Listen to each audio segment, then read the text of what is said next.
जगन्नाथपुरी के एक भक्त की कथा है। एक भक्त था, उसके स्वप्न में जगन्नाथ जी आते थे। वो इतना रोता था मंदिर के बाहर खड़े होकर के।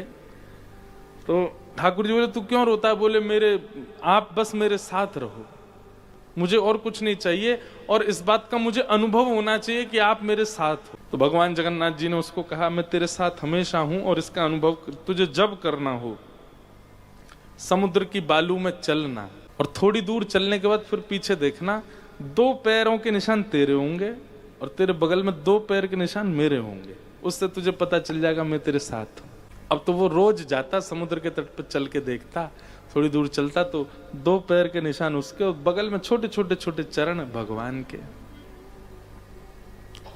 इतना प्रसन्न रहता था। लेकिन ये उसके घर में कोई घटना घटी, माता जी का देहावसन हो गया, बहुत कष्ट में आ गया, इतना पीड़ा में आ गया, रोने लगा, विलखने लगा। अपनी माँ के जाने के भाव से तुरंत दौड़ करके गया। बोले, मैं मन को शांत करने का एक ही तरीका, पता चले जगन्नाथ जी मेरे साथ हैं। अत्यंत पीड़ा में था। जैसे ही समुद्र के तट पर चल रहा था, रो रहा था बहुत तेज तेज। पीछे मुड़ करके उसने देखा तो 2 ही पैरों के चिन्ह थे। जगन्नाथ मंदिर के बाहर जाकर बोला, मैं समझ गया, मेरी माँ का देहावसन इसलिए हुआ क्योंकि आप मुझे छोड़ के चले गए हो। अब आप मेरे साथ में नहीं हो। आपने कुछ दिन मेरा संग किया, उसके बाद मुझे अकेला छोड़ दिया। नाथ, आप ऐसा कैसे कर सकते? मुझसे क्या अपराध हुआ? रोने लगा, बिलखने लगा। जगन्नाथ जी रात्रि में फिर स्वप्न में आए। क्यों रो रहा था? बोले, नाथ, आप मेरे साथ थे हमेशा, और आज आप मेरे साथ नहीं थे। मैंने जाके देखा 2 ही चरण चिन्ह थे, और आज ही मेरी माँ का भगवत धाम गमन हो गया। इसका मतलब आपने मुझे त्याग दिया ना? मुझसे कोई अपराध हुआ है?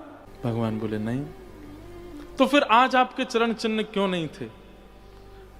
भगवान बोले, कल तक मेरे चरण चिन्ह थे क्योंकि तू भी चल रहा था और मैं भी चल रहा था, परंतु आज तू पीड़ा में आ गया तो तुझे गोद में लेके मैं ही चल रहा था। वो मेरे चरण चिन्ह, तेरे नहीं, वो मैं ही हूं।